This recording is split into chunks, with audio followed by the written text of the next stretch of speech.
What's up, everyone? Welcome to Simulation. We are going to be doing a very special take right now. We're going to be talking about what I call my manifesto. It's something that I wrote just last night. It's very short, and it's kind of a central thesis to the book that I'm writing about time. So what I have here is I have this very short document, and I'll be releasing this document along with this video at the same time as both a blog post and as a video, and be sharing those. Now, let's go through the title quick. This is very important and dear to me. What is time?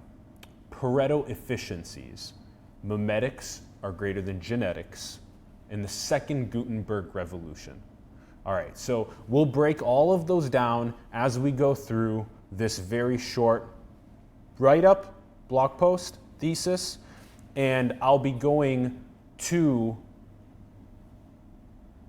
what I've pulled up as some very solid visual guides along the way as we go. So stick with me. This is going to be a lot of fun, and it'll be very consciousness expanding. All right, so let's start here. I started off with what is time, right? So this is a really good way to understand it. Once you're birthed into the world, you have about, and this is into the developed world, right? That you have about 2.5 billion seconds or about 30,000 days to live as your lifespan. That's about 82 years or so. And that's in the developed world, because in the undeveloped world, it's still less than that. Now, if time is so limited to the extent of it's just 30,000 days, just 2.5 billion seconds. And that's ironically also about the same amount of base pairs that we have in our genome. Very similar comparisons that I've written about as well, that the Earth surface area is 70% water and our bodies are 70% water. That an atom is 99.999% space. And a solar system with planet and star is also 99.99% space. So, if time is so precious to us because it's so short in this sense, then shouldn't we be as vigilant as possible with the way that we pass our time? Now, of course, this is pending life extension technology. We know that many people are working on extending our lifespans. And then we will have more time. But with what we have right now, with what we're guaranteed right now in the developed world, what can we do in these 82 years to maximize our own potential and maximize the potential of the collective? All right, and this has to do with what we do every single day. All right, so as we go down, we explore that. I write here, a major key is applying the Pareto Principle to minimize noise and increase signal when it comes to knowledge and people networks. Okay, so good question. What is the Pareto Principle? All right, so in order to explain that, what I've pulled up here is I've pulled up the Wikipedia of Pareto Principle. It's also known as the 80-20 rule. And here I'm going to do a little zoom for us and make it easy to read. Pareto Principle, also known as the 80-20 rule, initially discovered by Italian economist Vilfredo Pareto, and this was about in 1890 or so, states that for many events, roughly 80% of the effects come from 20% of the causes, okay? Meaning, for example, Vilfredo Pareto showed that approximately 80% of the land in Italy was owned by 20% of the population, okay? There's so many more examples of this. Even to the extent at which, Richard Koch here, it's an axiom of business management that 80% of sales come from 20% of clients, and this is so relatable to us. So many of us work in businesses, and we know that only 20% of our total clients bring us 80% of our revenue. And those are the really important connections that we have to foster and grow and blossom over time. So this idea applies to so many different things, including here, this one's good, the pea pods, the vital few pea pods produce the majority of peas. But check this one out down here. This is the distribution of world GDP, and it follows the perfect Pareto distribution here. Pareto Principle, check this out. The richest 20% of people in the world have about 82% of income. Meanwhile, the bottom 80% right here have somewhere around the other 18% or so. Okay, so that gives us a decent idea about the Pareto Principle. All right, so now when it comes to knowledge and people networks, we have to think about it this way. We have a ubiquity in knowledge and people networks. It's a myriad. There's so much to parse. It's overwhelming, superfluous.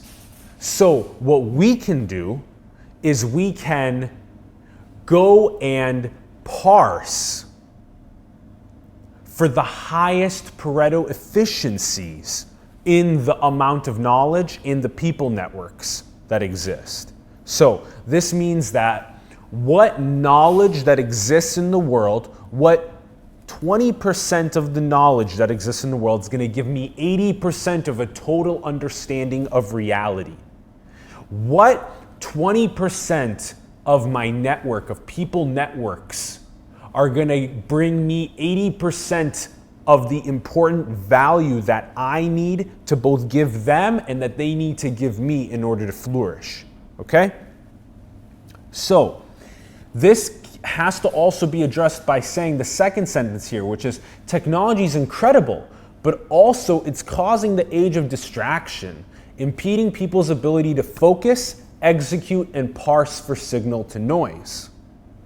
So we have amazing widespread technology, so incredible, but it is distracting us. It's taking us away from achieving our goals because we can no longer focus. The attention economy has us reeled like this, and it's killing us. We need to parse for signal. We need to find the signal, and I'll get to why. Hint, geopolitical leadership. I'll get there. All right. This is really interesting. This is a very cybernetics take, this next part that I wrote here. One's network can be viewed as genetic expressions, where it's important to turn off less Pareto efficient genes and turn on those that are assisting us in climbing the genetic fitness landscape. There is a genetic fitness landscape. There is competence hierarchies. These are true existing things. So, in order for us to achieve our goals as fast as possible, we want to surround ourselves with other people that know how to execute and make things into the world and impact people positively. So we have to open up our genetic expressions and turn them on to those people that are building the future and that can help elevate us, and we can elevate them, and turn off the genetic expressions to others that we can't invest our time to in order for us to be more focused with our time, being more Pareto efficient with our time. All right, so that's kind of an interesting cybernetics take with biology and with Pareto efficiencies in networks, in using time, and in knowledge. All right, so now let's go a little bit further with this. So I do want us to make sure that we touch on Pareto efficiency with like a visual here that I think makes it pretty easy to understand. But this is again right here, Pareto optimality or efficiency, allocation of resources from which it is impossible to relocate so as to make any one individual or preference criterion better off without making at least one individual or preference criterion worse off. Okay, like we said, you're going to take someone that you can be better off with, and you're going to invest more time into them, which means you can't invest time into the people that you're turning your genetic expressions off with.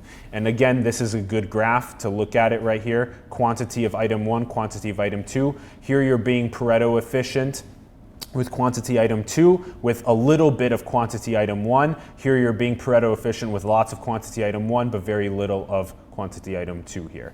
All right, so jumping back. All right, so now geopolitical leadership. All right, why is geopolitical leadership important? There's so much nuance and multivariability that needs to be unpacked when it comes to geopolitical leadership. We live on a very small rock. This is a very, very small Earth. It only takes about 40 days to sail around the Earth. 40 days. Proof right here. Here's proof. Around the world in 42 days. Frenchman sets new sailing record. This happened at the end of last year. This is what's called a trimaran right here. This is a trimaran. And so he went by himself and sailed for 42 days, and this is around the roaring 40s, which is on the southern hemisphere of Earth between 40 and 50 degrees latitude, where it's 17 to 27 mile an hour winds, there's no land masses blocking it, and zoom, he sailed around 42 days. This is a small Earth. What other evidence do we need that it's a very small Earth? Well, how about the fact that it only takes 1 day to fly around Earth? It only takes about 1 day to fly around Earth. You can get there in a little bit longer depending on which plane you take, a little bit shorter depending on which plane you take, but about 1 day to fly around it. Even crazier, it only takes 90 minutes to orbit Earth in the International Space Station. 90 minutes. Every 90 minutes, the International Space Station orbits Earth. This is a small place. This is a small place. All right, so us monkeys need to work together. We need to figure out how to work together so that we can make it to the next rocks and that we can prosper together. All right.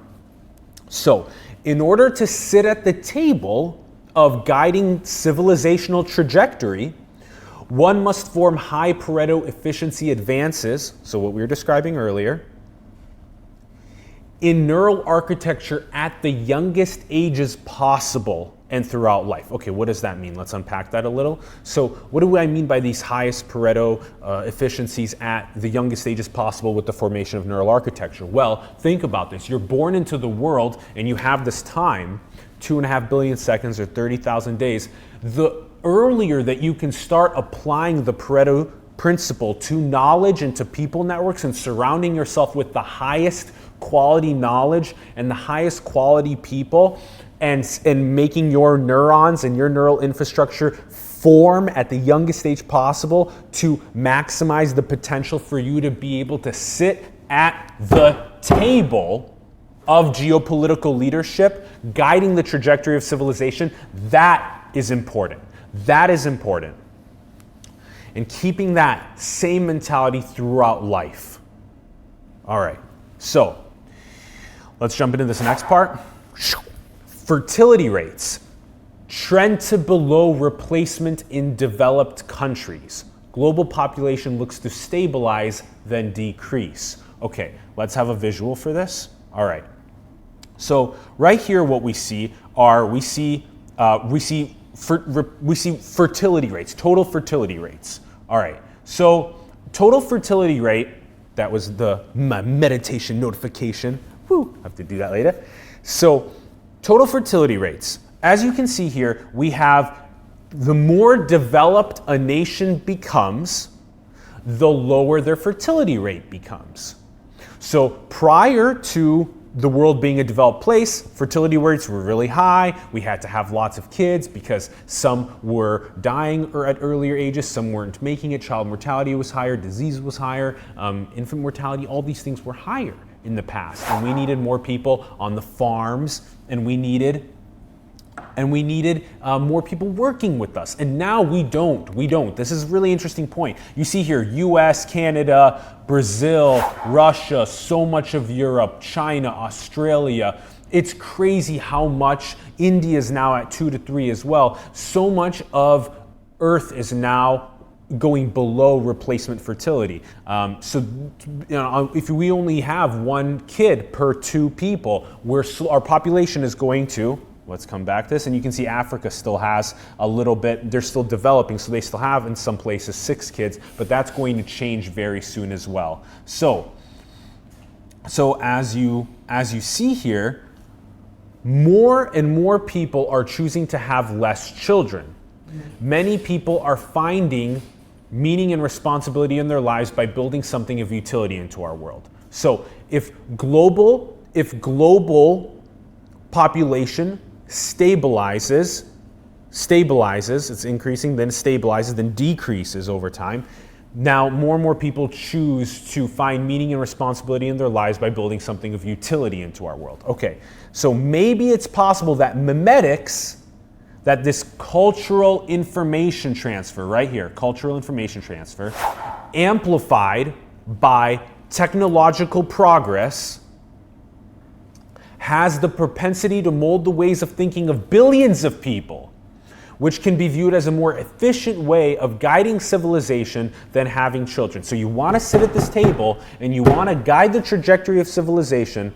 It is more important to focus on memetics and the cultural transfer of information than it is to produce an offspring and focus on genetics, although children do bring lots of meaning and fulfillment to life. All right, so how are we going to do this? Equanimous, multidisciplinary, multivariate conversation will help us morally guide us through existential risk, wealth inequality, and sustainable colonization of the cosmos. Now, let's unpack equanimity, staying even keel. All right, staying calm, staying composed. That's what equanimity is. We can be excited, woo, and we can also be meditative, but we calm and composed, okay? Also, multidisciplinary, being able to take knowledge from different fields and combine it together and make really interesting points. Multivariate, taking different variables and understanding things aren't binary. All right. And the morality of getting through existential risk. We have biowarfare, we have artificial general intelligence, we have wealth inequality. We have all these things that are coming forth that we need to be sure that we do not die from. Nuclear war, asteroid strikes. We need to become interplanetary and then intersolar, multiplanetary, interstellar. We need to get there and get there quickly. It's our big picture vision to colonize the cosmos sustainably. And this idea of the Earth being so connected right here, look at this. This is 100,000 flights are taken every single day across the world. This is the most connected we've ever been in our lives on this planet. And so now, in order for us to shift our mentality and get out, this is a beautiful photo that was taken by the Hubble of another galaxy. That galaxy looks gorgeous. I want to explore it. I want to explore the planets, and I think it's going to expand our minds to new dimensions once we get away from this solar system to other ones and start expanding, exploring, and understanding those better. So, all right, this is being vigilant about spending time. This is the second Gutenberg Revolution. This is guiding the trajectory of civilization to prosperity. This is, again, vigilant about spending time. This is the second Gutenberg Revolution, and this is guiding the trajectory of civilization to prosperity. How can you become more Pareto efficient? Let's get there together. Be vigilant about the way we spend our time. Such little time we have. Second Gutenberg Revolution, we have the digital age that has exploded now. And hit billions of people with your cultural information transfer. And this is guiding the trajectory of civilization to prosperity. Let's be at that table of guiding trajectory. Let's get to that table. And let's fight hard so that we can get there and work together to get there and move forward. So become more Pareto efficient, find out the knowledge and the people networks that you need to turn on and the ones that you need to turn off. Form the minds of youth into the world to also see this as the reality. Much love. Thank you very much for tuning in. Again, this has been a little bit about time, Pareto efficiencies, memetics, genetics, second Gutenberg Revolution. Guys, this is the kind of stuff that I'm in love with. This is the kind of stuff that you're going to get from me as we continue growing simulation and growing our impact. We are rebirthing the public intellectual. We are inspiring you to build the future. And we are going to fill sports stadiums for full-day multidisciplinary events. Join us, YouTube, Facebook, Patreon. Come and support us. Let's get there together. Let's prosper, baby. Thank you for tuning in. Much love. Peace. So I'll be out in the book soon.